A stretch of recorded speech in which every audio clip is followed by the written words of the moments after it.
নেকি আছে।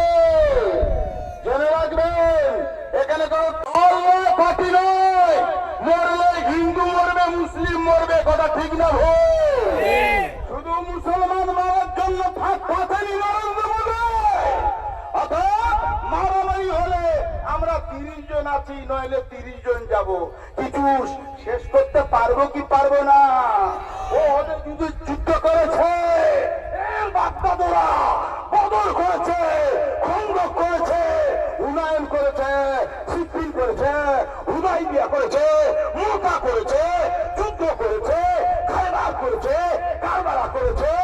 ইংরেজ মার্কা কাফেরদেরকে হটাতে এখনো দিল্লি চলে যান আমাদের নাম বেশি। এই নরেন্দ্র মোদী আরএসএস গোষ্ঠীদের কারণ নাম নাই। কথা ঠিক বললাম না ভুল বললাম? উড়ে এসে জুড়ে বসেছে, বুঝতে পারছেন? তাই বলতে চাই, সকলের এক হতে হবে।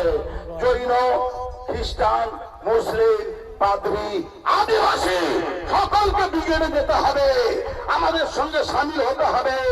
এখানে শুধু মুসলমানের লড়াই নয়, জেনে রাখবেন। এরপরে ধরবে, এরপরে ধরবে আপনার ঠাকুরস্থানের সম্পত্তিগুলো ধরবে। সহ্য করতে পারবেন তো? এই মুসলমানের একটা শুধু প্লেট, এই প্লেটের উপরে রয়েছে, এই প্লেটে রয়েছে, জেনে রাখবেন, একটা দস্তরখান। অনেক জায়গায় বলেছি, এই দস্তরখানে আলু ভাজা, পটল ভাজা, ইয়ে আছে, বিরিয়ানি আছে, নানান তরি তরকারি।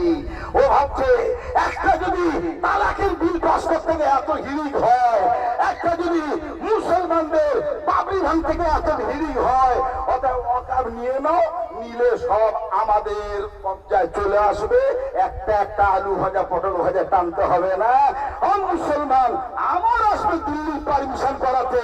আমার বাবা মরে গেছে, কবর দেবো, পারমিশন দাও। মসজিদে নামাজ পড়বো, পারমিশন দাও।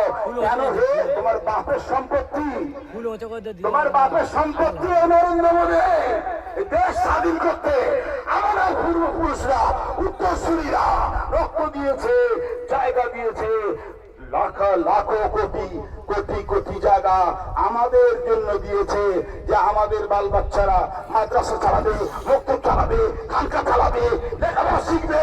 আমার দুর্বল বাচ্চা তারা দিয়ে গেছে হাজী মোহাম্মদ মহসিন।